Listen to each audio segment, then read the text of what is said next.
Watchers of the time stream, with just one day until another voyage into the fairy kingdom of Clane, it is time for another titillating Tuesday night talk with some of the actors behind your favorite characters of the Dungeon Run.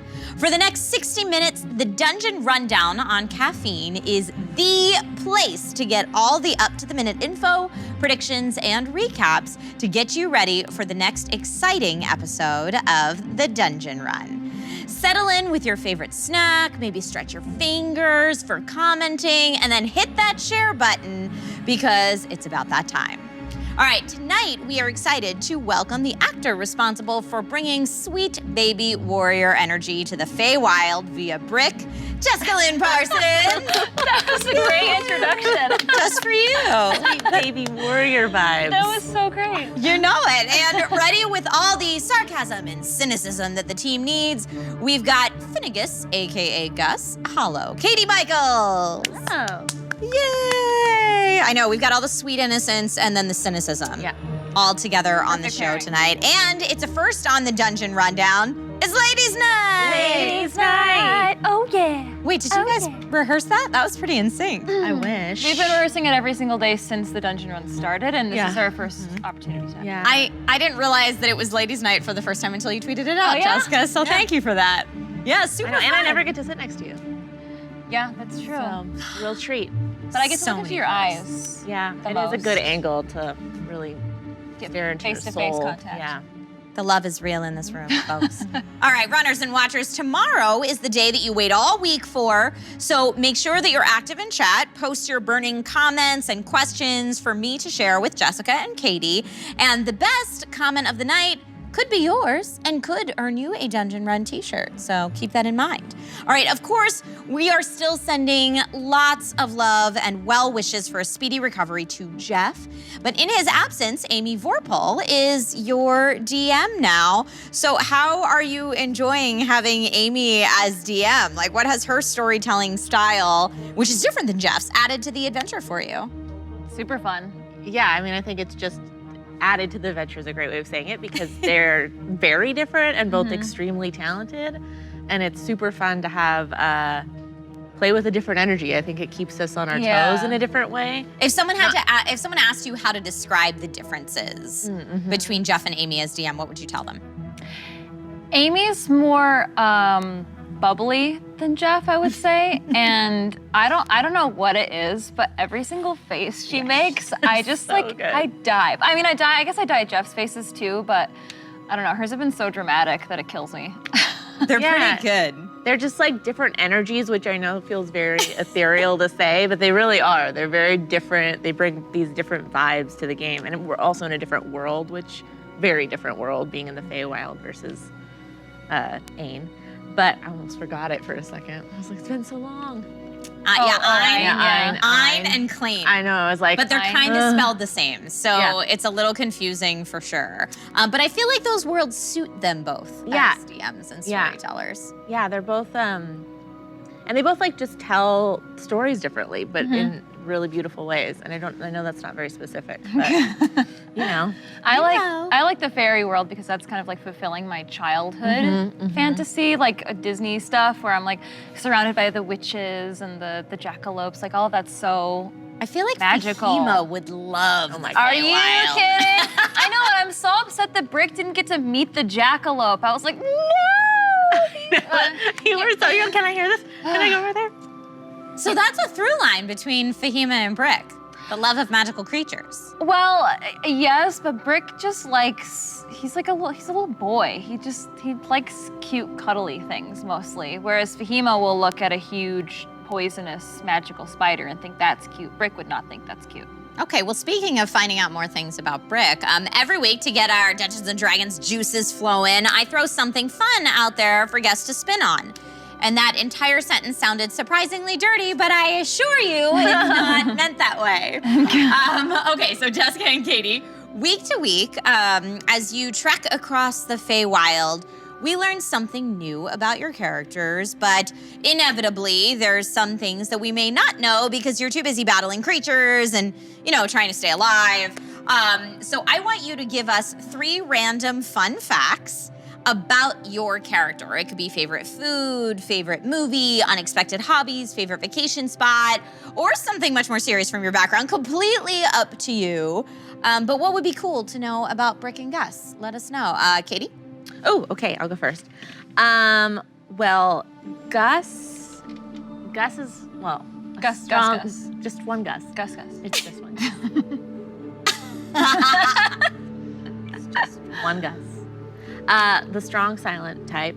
Gus actually was a pretty jovial kid, but her father was also a ranger, and when, you know, they would do stuff, he was like very big on her being not super trusting of people. Yeah. And so when they got separated, that developed into, I think, her cynicism, but she actually was much more friendly, as you would say as a child. Gus now is very loyal, which it hasn't come up to, are we going back and forth, or we want me to do all three? You do all three. Okay.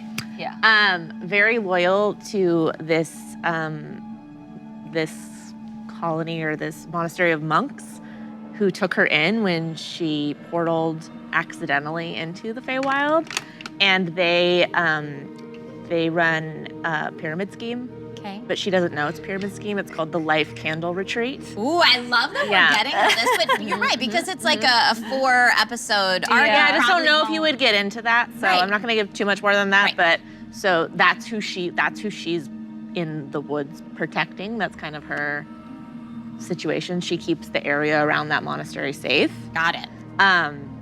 And Bart, she's not quite sure that's actually his name. Oh, wow. Yeah. Oh, I love this. Yeah. I thought you guys could talk to each other. We can, but it was like a weird thing, and then now she just calls him Bart. But it wasn't very clear when they first met. Could be Bert. Could be Bert, could be Bark, which she also thought it was. Yeah, so it was a weird. Fail Waffle in chat says Bart. I thought it was Bert. Yeah, exactly. Yeah. But you don't even know what it is. She doesn't know. Yeah, she's like, it's gone back and forth. Mm-hmm. But they don't really like talk that much about it. Okay. Yeah. All right, Jessica. Brick. He is 7, but he has no idea how long he's been 7. Ooh. Interesting. Juicy. He's been 7 for a very long time. But yeah, no secrets, like he just doesn't know. So Brick's not lying, because I know there have been some pretty spicy fan theories out there that maybe Brick is really like a super old, wise sorcerer of some type that just hangs out in the body of a 7-year-old boy. Because how do you reach level 5 Right. as an adventurer, as a 7-year-old? Yeah. So he's been around for a long time as a 7-year-old, but Wow, okay. I guess so number 2 would be he has a very long, detailed backstory that Okay. we're definitely not going to get to in the short time we have in this campaign. But I can say his name is Brick. Because I thought that would be a really stupid name for a D&D character when I made him like forever ago. Didn't you joke around about having a character named Brick before the Mending of Magic was even a thing? I had made him a couple years ago, Okay. Brick, and he was originally a bard. But his name is Brick because his original name is Rick Beale, which you can Google if you can figure out how to spell it. And the third fact about Brick is that his favorite food is mac and cheese in the shape of wood animals. Oh. Wait, are the individual macaronis Frick. wood animals, or do you push the mac and cheese on the plate into the shape Like of a wood Jello animals? mold, a Jello mold of a giant wood animal. Only That the would be important amazing. questions on the Jello. Yeah. Imagine like little birds, little bunnies. So like you the know. Annie's mac and cheese, but Sure, but yeah. different. Okay. I was gonna say the dinosaur mac and cheese, but I was like, no, not dinosaurs. Cute little animals. Cute little animals. All right, well then I think we need to know Gus's favorite food too, while we're gosh. on the favorite food kick. Biscuits. And like Oatmeal. sweet Yeah. honey Grits. biscuits, or Just what kind like of biscuits? like ration biscuits. like boring, like boring lambus bread. Yeah. Yeah. Okay. Okay. It doesn't make her sick. She knows it's gonna be safe and fill her up, and for how long she'll get energy from that. Fave food. Safe. Yum. All right, well, folks, while we process all of this new information, you take a moment to look back at one of the biggest moments of Mending of Magic Part 2, Sir Helvengard's emotional reintroduction to his mom. Watch now. Stone begins to glow. And after that moving speech of his thoughts, a voice from the corner amidst the bustling secretaries and just fey, small creatures running around, the beautiful melodic voice comes forth. Well said, my son. I completely freeze.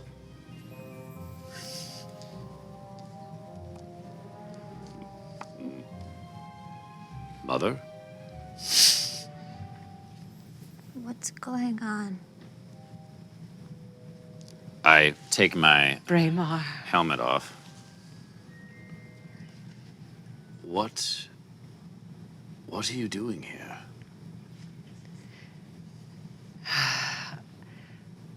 I have been here. It is you who have returned.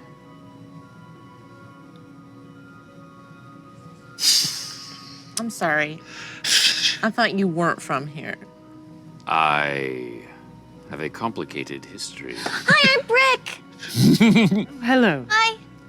Hello, young one. I Yes, she accepts your hand.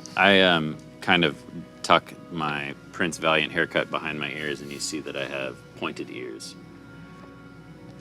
I am half human and half elf, although I have not said that in quite some time. Specifically, you are half Eladrin. Ooh. Are you Eladrin? Yes. Ooh.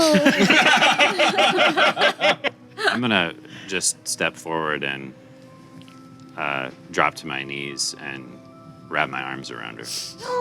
She accepts the embrace and embraces you as well. I'm sorry that Father took me away from you. Oh, and that's where you're wrong. I'm so sorry. I sent you away. He took me, did he not? For a prophecy to become true, sacrifices must be made. He never spoke of any prophecy. I'm sure he didn't. But we discussed it. I missed you, Mother. I- You could possibly know. I do know, because I have missed you the same. It is glorious to see my son so valiantly putting himself forth. I just wanted to make you proud. I've not always done good, but after swearing an oath to Helm, my life has changed. And I can now say that I feel human.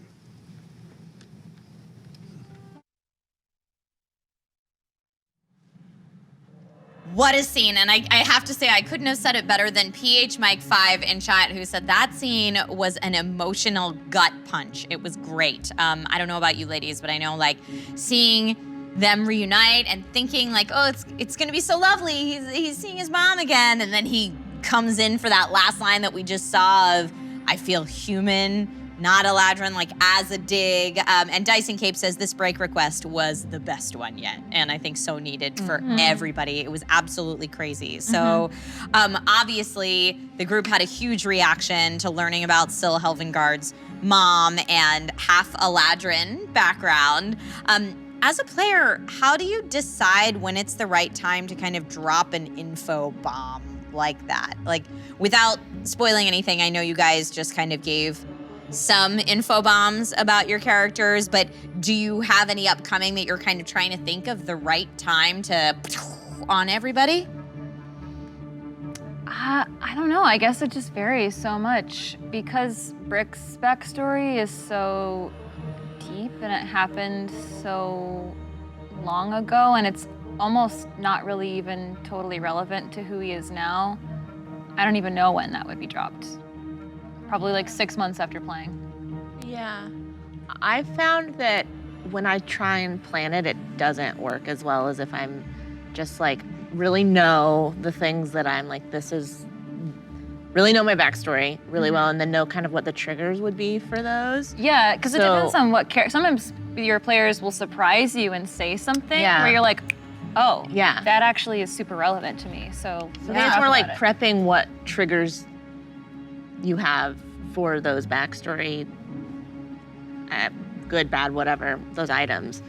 I think that for me has been more successful and feels more organic and in the moment versus like trying to be like, tonight I'm going to talk about this. Right, you know? sure, Yeah, of yeah, course. yeah, And then yeah. I imagine having those triggers ready helps you in moments where you watch this moment like Jared and Amy had in the story to know how to react, because Brick's reaction was very different than Gus's reaction. Right. So, yeah, I mean, do you ever feel like this is my natural reaction in character, but I don't necessarily want it to take away from this moment? How do you balance that? Yeah, I mean, when in that moment, it was so much on Jared and Amy. Like, it was pretty easy to be like, all right, we are, because even you as a little kid was aware, even though you asked a couple questions, I feel like you were aware, like, oh, they're having a moment. Yeah. Like, I'm not going to do anything. Yeah, like the adults are talking right now. Yeah.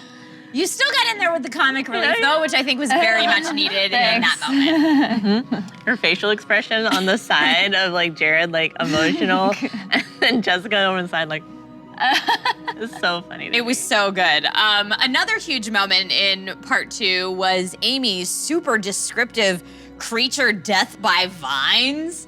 I absolutely loved that. Kudos, Amy. Creepy. So as you sit and listen to either Amy or Jeff lead the story with such vivid detail, how does that add to your performance? How does that affect your performance as a player? Oh man, I mean, this isn't really relevant to like last week's episode, but I remember when I cast a fireball as Fahima and Jeff like so intricately described it. I was like, this makes me feel so good as a player. It like fills my heart and makes me feel cool when they do that. Yeah, I mean, it's all back to those things of like, you know what's so important to you, and then when the DM also creates these moments that elevate that importance, it's, I don't know, it's just a beautiful marrying of that. Well, we're already like sitting there immersing ourselves in our collective imaginations, so the more the DM can paint that, the easier it is for us to react to that. The more detail there is, the more we have to like I think both take. Jeff and Amy are really strong at those details and really taking a moment and describing it like you are there, and you are really, like, I know what that looked like. We can all, and we're all on the same page now of knowing what that looks like. So you feel like you're there watching this crazy vine death or but is it ever fireball being jarring cast. how like grotesque it is? Like, were you ready for the vines to explode out of this person? No, I was not ready, especially after the whole rest of the descriptions of the episode have been like, there's a teardrop and there's magic and beauty everywhere, and like, their vines break her open. I remember I was very not ready when we first started the dungeon run for how like violent sometimes Jeff will describe things. Sure, in episode 0, again, sorry to always talk about this, but there's like the first moment I was like, this is fun, we're all meeting each other, and then Jeff's like, and he's skewered to the wall, and I was like, oh my gosh, like, okay, that's what we're gonna do, which is real. I mean, it's not like too gory, but it was just like, wow. I guess it makes sense because we're playing like an action game, so there's gonna be some gore. It totally makes sense. But it's interesting when I feel like when anyone plays D&D, they have their own player balance of how much you kind of metagame and talk outside the game versus how much you're staying in character. Right. And while on one hand, moments like that can really keep you in the game and make you more immersed in the game. I have to imagine there's times when it's so graphic that it's like, okay, yes. Or All right, it's back in so character. opposite of what Yeah. you thought was gonna happen that it's hard not to be like, oh my God. Yeah. There have been moments when I've attacked someone and then the DM has described like how gory the actual killing of them is, and I'm like, Whoops. that is not what I intended, but I like it. Do I like it? I don't know. This is gross, but I feel cool. Yeah, Dyson Cape says you melted pirates, Jessica. Yeah, that was a moment that was like extra violent. Yeah, just extra. In a good way. Yeah, you're super extra in that moment. And just remember last week, I think it was, that you had mind control over that body. And that was something that through the description of it, you were like, oh, wait, hold on. Yeah. Maybe not so much. Yeah. It's interesting playing Gus now because Gus is a fighter and like, not that I don't think she's mean-spirited or anything like that, but is more used to warring or like death, I guess, than Lily is. So Well, and I think that's one of the fun things about playing Dungeons and Dragons versus just playing, say, a video game. Like, when you're playing any kind of game, you want to win the game, and winning the game usually involves defeating the bad guys. And you just kind of defeat the bad guys and cheer yourself on and don't think about what the reality of that would be. But when you're fully embodying these characters, as you guys do in this series, like all the weight of what that really means, you're dealing with, and it's so complex and beautiful to watch. Oh, thanks. Yeah. Yeah. I agree. It's really fun. It's really fun. Zabin the Cyndaquil says, Ein and Feywild crossover, anyone? Oh, like That would be so Flintstones meets the interesting to Jetsons see happen. situation? I'd like to do. I think it'd be fun to do a callback to Amy's campaign at some point in the dungeon. I feel like anything can happen with Yeah. Ein because of all the warden situation. Yeah. Yeah. Even if it's just one character, I don't know. Who knows? Guess it's up to Jeff. I know. Well, I feel like you'd each have to flip a coin to see which of your characters I know. you might be in that moment. Or someone will disappear to the secret room and come back as somebody else. Oh well, I always figured it would gosh. be like an NPC from Amy's campaign would come back into the dungeon run. What if Fahima went to the Feywild in this world? That would be pretty cool. That'd be sick. Yeah, we'd never get her back. You would love it. I live here now. The wardens can figure it out. Yeah, sorry, Storm Wardens. Zabin the Cyndaquil in chat with Fahima. Oh. Well done. Well done. Wardens versus the bound ones. Yes, there are some parallels here. Gosh. Quid Chaser 31. I agree with you. I guarantee Jeff is listening along right now being like, all right. Okay. Got it. I have ideas. Green Griffin in chat asks, are either of your characters inspired by a backup character that you had from before? Ooh. Backup character for the dungeon run? Well, you said you created Brick years ago, right? Yeah. So what, was Brick originally a backup character, or do you just create characters for funsie and put them in a folder somewhere for later? That's what I do. Really? Yeah. Well, I usually play them like at least once in like a one-off situation or something like that. But yeah, so I guess he was, no, I don't know if he was my backup for this campaign. He wouldn't, I don't know if he would quite fit with this campaign in Brick could do Ain. anything. He could, thanks. It would be a lot with Brick and Lily together. It would. It'd be too much cute. No, Finnegas is totally new. Not a backup character. Yeah. But you both have backup characters for the dungeon run in case something happens? Or oh, Katie says no. I do not. I have a concept. I do I not. have a concept for a homebrewed subclass. But yeah, I don't know if she would fit. Lily's never gonna die. So you have no backup because you're just so faithful Yeah. that Lily's gonna survive and push on through. Yeah. Let's see. Oh, who said it? Here, Direwolf87 said, I feel like it's gonna come out that Brick is secretly a devil or demon. Do you have anything to say about that, Jessica? I can tell you he is definitely not secretly a demon or a devil. Okay, definitely not. Heard it here first. You did Just hear it an here actual angel. He's secretly the opposite of that. first. Shady Sheba says, can you ask Jessica to say stranger danger in Brick's voice? Stranger danger? Stranger danger? What does that mean? What is stranger danger, Gus Gus? You. Why? Why am I stranger danger? Because you're talking to me. And I'm I don't not know a stranger. I'm your friend. you. No. And I'm not dangerous. Except maybe I am. Sometimes. Why'd your eyes flare up like that? The danger eyes. As he like pulls out his super cute mace. Maybe I am dangerous.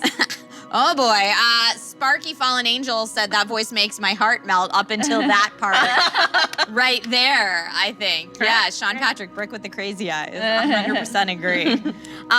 So, I mean, this is a question for Katie, but also for everyone at home. How many times can you keep yourself from saying, at Brick, right? Right now, let's take a moment to watch the littlest adventurer work his magic in the Feywild. So I'm gonna cast with my bonus action Spirit Guardians. Nice. And they That's take the great. form of a swirling, sparkly rainbow. Yeah, they do. And That'll it's- mess you up if That you will get cut you. within range. And what is that radius? So this is 15 feet Okay. around me. Including above, I assume, yes? It's a 15-foot radius around me. Yeah, it's concentration. Nice. That's great. And I can designate any number of creatures to be unaffected by it, so all the friendlies are going to be unaffected by it. If an enemy essentially enters my area, their speed is halved. Nice. And if they enter the area or start their turn there, they will have to make a wisdom saving throw. They'll take radiant damage, halved if they save. Or Perfect. if they don't save, rather. Cool. So Love yeah, that these spell. these flitting Love that rainbows flit about you, and these minions, not minions, but Grendel and Mama Greenspray and even Humdrum just feel this like, and it doesn't target ally, no friendly fire, right? Okay, so yeah, they just feel completely safe being next to you. This is. As far as Grendel's concerned, this is what was happening seconds ago when she was playing with the pixies, and in that moment, the hags do appear because they are zooming down right on top of man. Grendel and the Grendel man. and Mama Greenspray.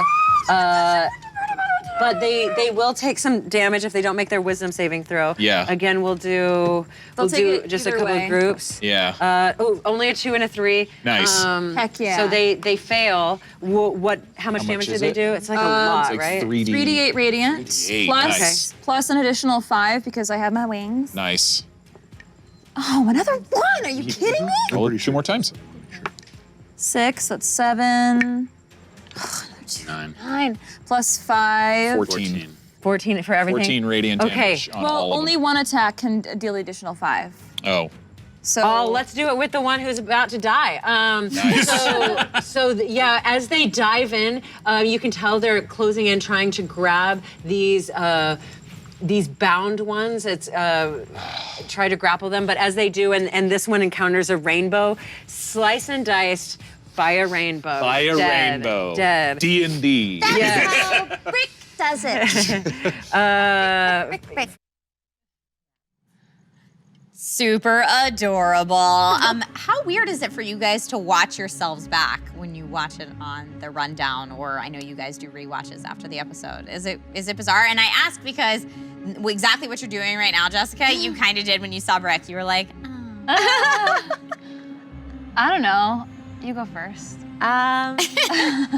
It's I don't know if it's weird. It's interesting to watch it back and be like, oh, I said that. Oh, I did that, because it's so different when you're in the game. Or I think I said this before. Also, watching it back with the editing, we don't feel that when we're on set of like whose face the camera is on, which really makes a mood. You And know? the music, too. Yeah, and the music. So it's kind of exciting. Sometimes it's weird. It's really exciting. Yeah, but mainly it's exciting to be like, oh, that's what it looks like. I guess I have a similar response. I think I'm pleasantly surprised a lot of the time. Like, oh, good job. We did a good job. That's good. That's nice. That's good. That's So you're being critical when you watch. Yeah, and then sometimes, of course, I watch things and I'm like, wow, wish you didn't do that. But luckily the good outweighs Yeah. the I bad. was really scared when we first started to watch it. Yeah. Again, I think I've talked about this like every time I've been on here, but I get really nervous sometimes when I'm like looking for all my different ability modifiers and everything like that. Don't even worry about But I it know what you're always gonna felt say. like a million minutes of me like being like, I can't find it. And then I watch it back and it's like 2 seconds. Yeah. It doesn't feel that long to watch it back, but in my head, I'm like, I'm slowing the whole show Plus, down. it's not like the camera's like on you, like Just zooming in slow closer. zooming on you, like There's actually a counter at the bottom of the screen timing how long it takes you to find See the it. beads of sweat coming out. Do you guys feel like you get the same butterflies week to week going in, or now that the show's been running for a while, is that a little different? I think it changes for me week to week. I got butterflies starting Amy's campaign. Yeah, me too. Starting Yeah. a new character. And I'll probably get butterflies when Jeff comes back. But I get the same amount of like excited butterflies of like, because this is totally improvised, we have no idea what's gonna happen. Yeah. Like what's gonna happen this week? Because every single episode, something happens, whether it's like myself or between somebody else, where we're totally surprised by this like nugget of story and plot and a moment that happens. It's awesome. You don't know what's gonna happen. Yeah, you never know what's gonna happen. So I think it does. It does keep the butterflies up because they're Yeah. just like, what's the surprise this week? Right? Yeah. Can either of you think of a specific moment in the dungeon run from episode 0 on that you were the most nervous? Ooh. I was nervous just for, opening night, if you will, for our yeah. first episode, just because we truly did not know each other very well. And as much as we all got along pretty instantly, it is still like, all right, we're now embarking on a journey. I mean, it was that. The first episode was us embarking on a journey as basically strangers. Yeah, to each and other. what we had to rely on was our natural chemistry and our natural, I guess, like ability to improvise and storytell. Yeah. But we were missing that piece of like trust. Like I can lean on you to take over if I'm kind of drowning. Yeah, But it turned out really well, of course. It It's did. a little scary. Yeah. Yeah, it absolutely did. I need to give a shout out. Fail Waffle in chat had said it was all about the adorable golden mace. And then Morgan chimed in with a little bit of an info bomb and said it literally says super cute mace on her character sheet. And then Fireverm followed up with, is it super cute because Brick doesn't clean the gore off? How dare you? Well, you are 7. Are you clean? I mean, that's an appropriate question. You know, I don't think clerics no, they don't. Clerics don't get access to prestidigitation, but I almost asked for an exception because I feel like Brick would have that to like clean things and make sparkles. Instead, he has thaumaturgy. Maybe you just add more sparkles to the gore. Right? It's like glittery blood. Yeah, I feel like Brick is secretly terrifying. He's not. He's a nice boy. He's just a nice little boy. I mean, a lot of people in chat, Zabin the Cynical says Mace of Doom. I mean, You killed someone with a beauty. rainbow. I just feel like, Right? you know. My spiritual weapon is a wooden sword. My spirit guardians are a rainbow. I'm really trying here. I'm really trying to be innocent. Yeah, but you're doing damage with a rainbow. You're still killing someone. The Wookiee King says Brick is Chucky. No, you're wrong. You're all wrong. He's I a mean, nice boy. I, Katie, love Brick. Gus, Thanks. jury's out. Well, Brick is gonna cuddle with you. Well, okay. He's Try. He's gonna try to cuddle with you. And if he can't, he's just gonna get really close. And he's got really, really sweet angel breath. Oh. I like biscuits. And angel breath. No. You'll find out. Okay. Look at all these emotions and feelings coming out because it's ladies' night. Ladies' night. I love it. I love it so much. All right, what are you both enjoying most about your voyage into the Feywild so far? Do you have a specific moment from part 2 that really stood out and was a highlight for you? Good question. Well, again, I think we kind of said it at the top, but I'm enjoying just being in a completely different reality. Has been really fun, and learning what this world is, since we've been learning it along with all the stuff that Amy's been telling us for the last couple weeks. So that's been a real treat. I don't know if there's like one specific. I think it's yet to come. Yeah. I think some really cool stuff is going to happen in the next few episodes. But yeah, I agree. Same. Just like exploring the world. Yeah, it's all just like fun, fame. Magic is super fun, and like even the first battle with those little like circles. There was I always want more time to be like, what do they do? Yeah. Which we just don't have to do, but Yeah. Well, because it's such an unusual world, and it's different from the material plane that you've been spending time in the dungeon run so far. I really loved, I will say, the description of the potted glade. The teardrops. Yeah, the teardrop teardrops houses? and like the little hospital, like it's like secret in this pod. That to me was just like, oh, I would look at that storybook page forever. Yeah, you know? it felt like a pop-up book, what she was painting to us. And I could just see all of our little characters like wandering through, looking up at everything, looking down at everything. You with the sprites, whatever they were, coming around you and like taking your food. Stealing my food, trying. Yeah. Yeah. Yeah. I have to highlight because this made me laugh out loud. Ryan Winters in chat said angel's breath, in quotes, is a code word for the whispers of Brick's victims. All right. Everyone So in funny. chat is being which camera can I look at? Which one? That one? Yeah? You're all being very rude, and I would like you to stop.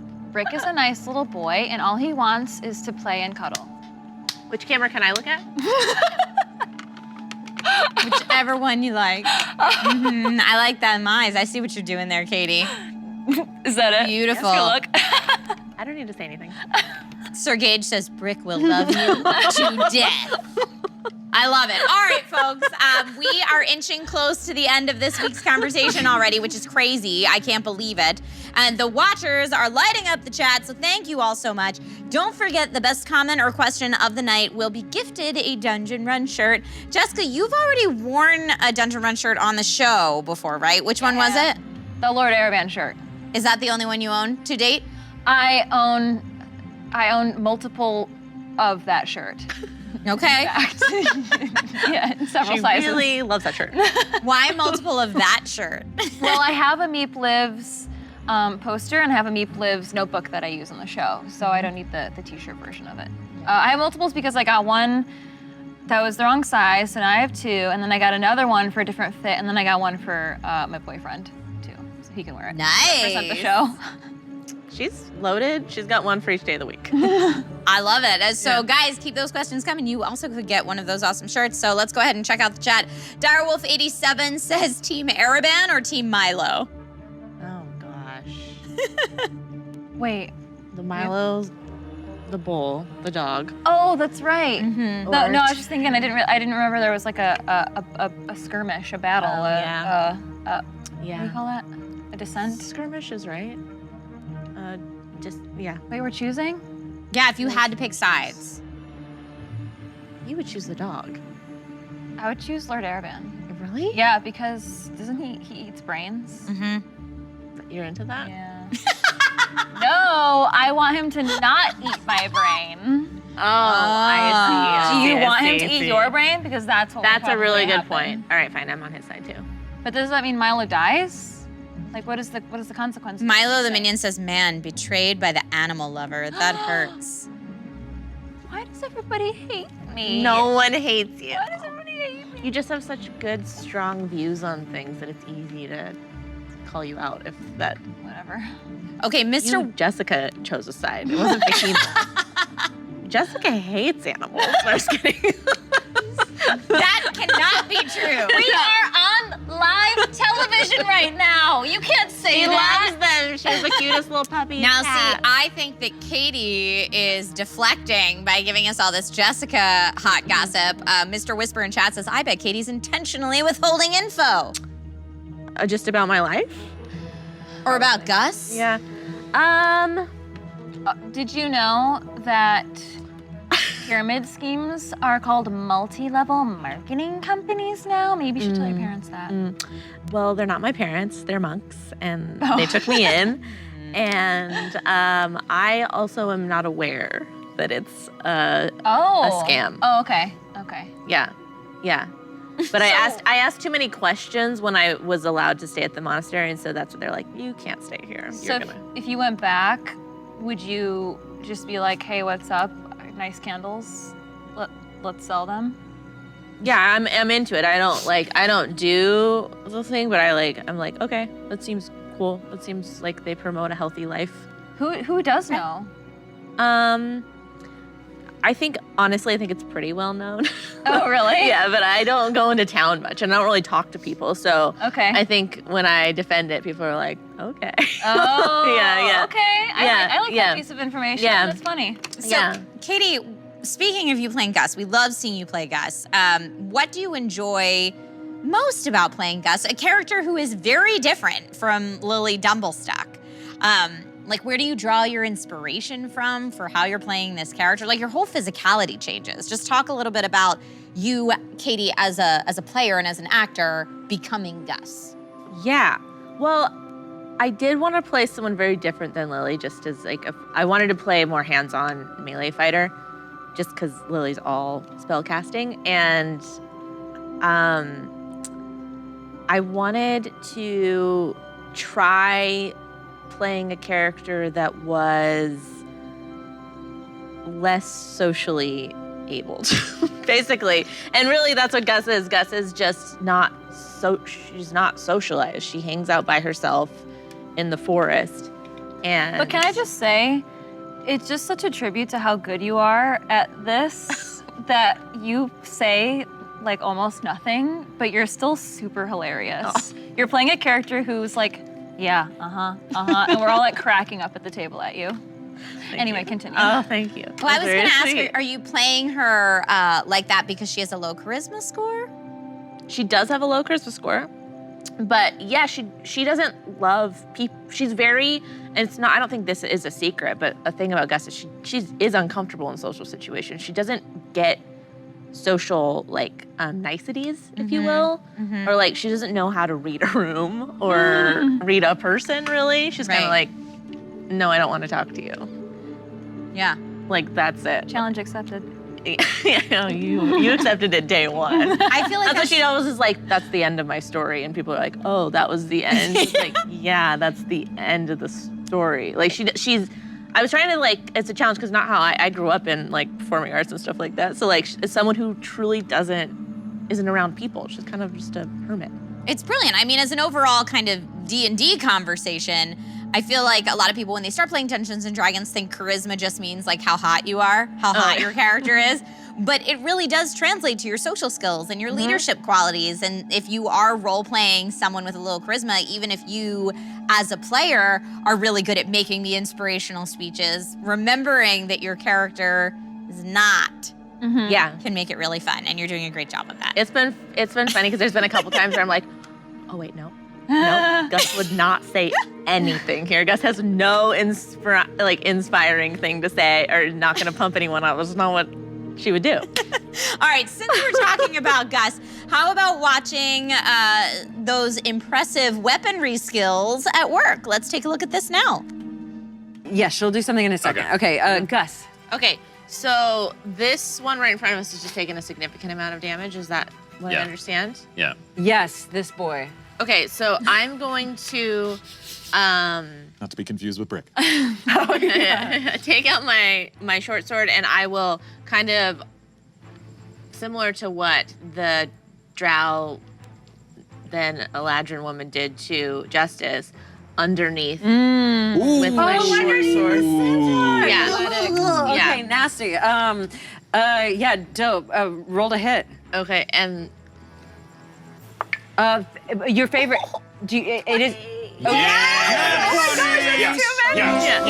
also, it's your Centaur Fae. It's your favored enemy. yes, but it doesn't give me advantage. Yeah. Great. Okay. And then so I do that with my short sword underneath, and then I'll come out and throw my hand axe Nice. in front of me at the one that would, I don't know, I can't quite see who would be in front of me after coming underneath. Oh, There's another- this one. It's a another cluster centaur. fudge. Yeah, over one, there. 2, 3. So So I would go under and then hand axe throw. Wow. Okay. Okay. Dang, Gus. Amazing. Dang. Wait, how much damage? Or have you rolled damage? Oh, sorry, I have She not hasn't, rolled damage. So yeah, Okay. on the Roll short damage on the sword. first one. Okay. Dice so nice, Sorry, you that's roll not them my twice. D6. 2d6. 2d6 because you crit. Dice Oh, so right. nice, you roll them twice. 2d6. Yeah, okay. So that is 12 Nice. damage. Okay. And then I roll my hand axe, yes? Yeah, to attack. And so that would be a dirty 21. Nice. Wow. Made your mom And that's the vibes right second now. one. Oh boy. Oh, For Brick. That's my mom. if I can hear that. We have so such that's parental 6. issues in this group. And then does that... All right, Jessica and Katie, our adventuring party through the Mending of Magic and through the Feywild is very different from our adventuring party in the dungeon run that are rescuing the Storm Wardens. What do you like the most about the configuration of the current Mending of Magic adventuring party? Ooh, like how our party is, like Yeah, and the- how you interact with each other and just like which classes and races were chosen and how you fit together as an adventuring party or not. I think we all kind of feel a little more magical in a way, like we're elevated characters to fit into the world. Yeah. I think for me our and this might just be because we've been playing together, but our in Ein, like I feel like our party like magically, wrong word, but really fits together in like this beautiful way where we're very balanced, it seems. And then this party feels like we've all come with these strengths and we're like, oh, I have to work with someone. So that's been different, I think. And maybe that's just because I'm playing Gus, who doesn't get along with people. I don't know if you feel that way at all. But like, Well, yeah, there's definitely like, we're more separated. for yeah. Yeah. So that's been fun. I would agree. I think all of these characters are incredibly independent. I Yeah. mean, Sir Helvingard and Brick obviously have a relationship, but everyone else is kind of, I agree. It's kind of like, wait, I have to work with another person? Okay. So if you had to pick your favorite adventuring party member other than yourself, who would it be? And then if your character had to pick someone else in the adventuring party to be their favorite, who would it be? So who's Katie's favorite and who's Gus's favorite and who's Jessica's favorite and who's Brick's favorite? Brick's favorite is Sir Helvingard. Done. Because that's his idol. Yep. He loves him. And Jessica's favorite is Gus. I love that you picked a Fey ape. That is That was Amy Amazing. also. Amy created that. Thank you. So I Thank you, picked an Amy. ape and then she's like, we're gonna make it a little fae, that was awesome. which was brilliant. yeah, great concept. Love It's it. not just because you like channeling your inner Disney Cinderella and saying Gus Gus on the regular. that is That's where it's from. Oh yeah. Oh yeah. I just imagine like not fan art, like graphic art of this like silver-haired ranger with like a bow and arrow or weapons or whatever, with this like great like oversized silver ape kind of like standing stoically behind her. Who's the nice one? Yes. Yeah. Yeah. It's like the kind-hearted one. Okay. Well, Gus probably can't say Bert, Bart, Bark as my favorite No, character. doesn't Okay, count. Yeah, okay. I would've Then picked that. I think Gus's would be Crow because Hey. I guess this is a little insider about Gus. Secretly, really enjoys like passing him in the woods because it's kind of her only other friend, if you will. Okay, why do you put friend in quotation? Because we don't like do anything together. We've interacted, like I see you're doing your own thing, I'm doing my own thing. Great. But he's like your people. But Right. From the I know world. we're on the same side. I trust him. friend by proximity. Yeah, like we don't need to I don't need to hang out with him, but like it makes me feel good that he's around. Does it have anything to do with the fact that he's a sexy centaur? I think at first, the first time, Gus was like, what? Yeah.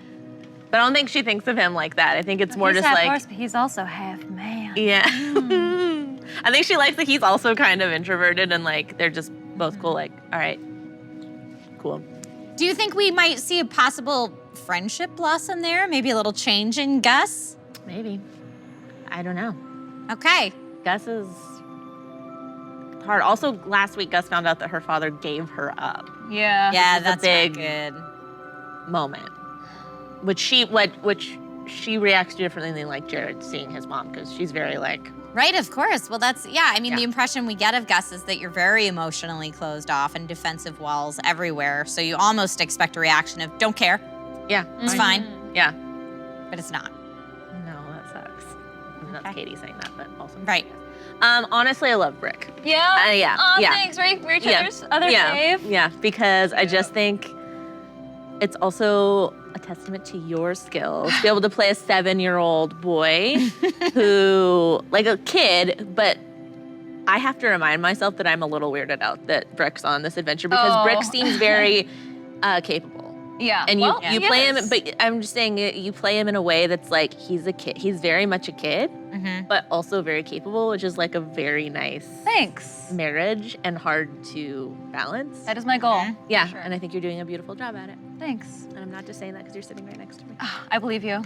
I did kind of want that in terms of like being the opposite, not opposite, but like someone different from Fahima, because Fahima can be childlike and she is like learning how to be an adult. Brick is a child, but he's a very adult child. A learned child. Yeah, he's like the opposite of her in that way.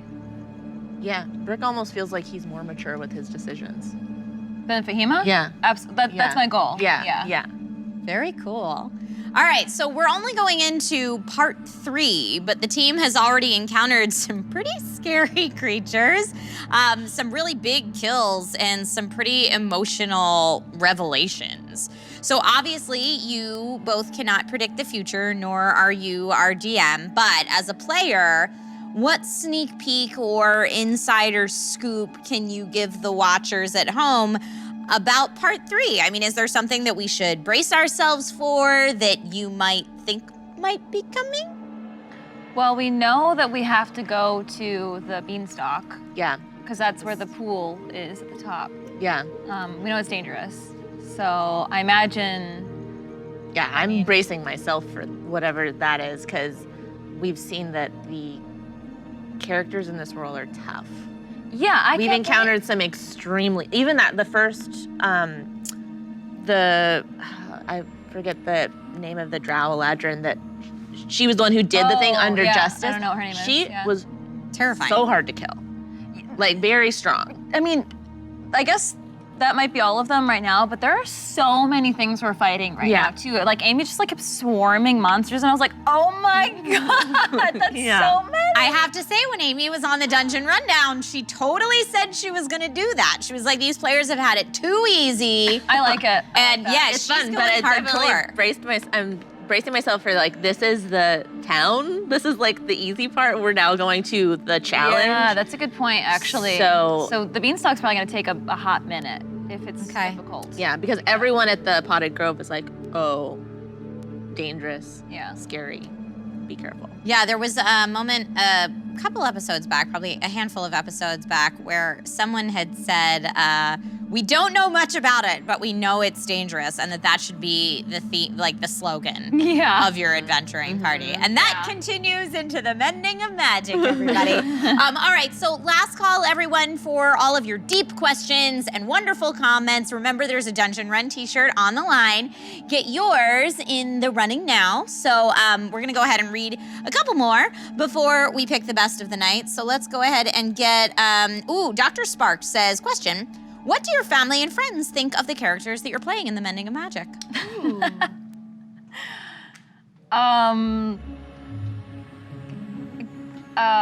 Do they know? Is it like your secret that you don't tell anybody? I think they just think it's funny that I'm playing a little kid, because that's not something you see very often. Yeah. Especially like even in, I guess, like role-playing games. I don't know that you really play kids that often. I'm not sure. I could be wrong. Hear about it a lot. Yeah. So Well, but the usually not because of the leveling system. sure. Yeah. You're usually like a warrior of some kind. But they always get a kick out of the voice. Okay. I mean, how could you not? It's so sweet. Yeah, a little bit. I think people were a little surprised. No one's like had any like adverse reactions. They're just like, oh, interesting. The only thing I've heard from people are like, it must be tricky to not be too negative, which was one thing I was scared about playing Gus, being socially closed off about, I don't want to like negate people. And You know- not have any connection. Do you know what I'm saying? Because it is improv and it is all about listening and yes-anding. And so it is, what I'm trying to balance with Gus is that I'm not a social person, but I don't want to just shut down everyone all the time. So how do I react as Gus in a non-social way that's not a no, Yeah. constantly saying no? That's a really interesting dilemma that I'm sure a lot of other players out there have encountered at some point in time. So thank you for sharing that. We'll have to mull that over and see if anyone at home has any tips and tricks. That's been like the maybe, thing that people have for been like, doing oh, that. how do you play a negative, yeah. Which one's closer to your actual personality? Oh, probably Lily. Yeah. Yeah. Lily, for sure. Okay. But Gus is funny. I don't know. Yeah, no. All right, now as dramatic as each episode is, there's no denying that you guys have a whole lot of fun during your adventure too. So watchers, right now, take a look at an undeniably fun, lighthearted moment from part 2. As this party looks worse for the wear, Alora on the back of Justice looks around and says, I don't know. I don't know if this will help, but we do all remember the song that I sang to you as a child. Yes. It's part of the prophecy. You must have heard it. If we all sing it together, perhaps this will do something.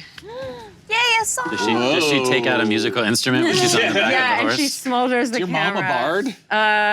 Maybe. Seems like The prophecy, if you remember, was in the form of a children's song, Yay. and we'll sing. When she takes out that, Gus. Yeah.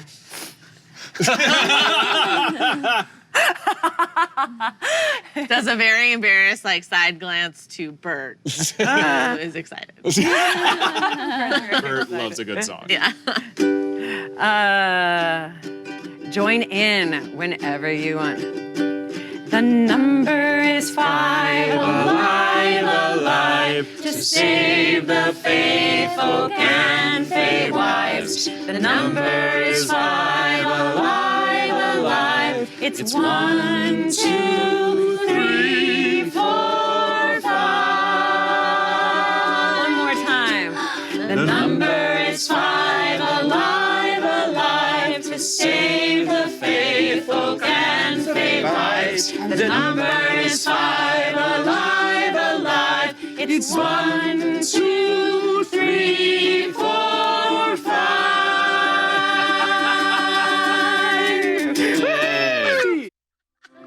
No, what you guys don't know is while we were watching that, Jessica was like, oh no, it's gonna get stuck in my head again, and covered her It's ears. taken all week. Yeah, it really Right? has. It took at least 4 to 5 days for that song to get out of my Well, Amy's really good at writing catchy tunes. I will say she used to write a song before every episode of Foreververse, the D&D show she and I did together for years. Oh. And every week that song would be stuck in my head. So kudos to you, Amy, for being such an awesome songwriter. All right, to you ladies, what has been the most interesting comment or question that you've had asked of you, not necessarily in Dungeon Rundown, although it could be from a prior episode, but on Discord, maybe in the YouTube comments section? Have you ever gotten a question that really made you go, oh, I hadn't thought about that?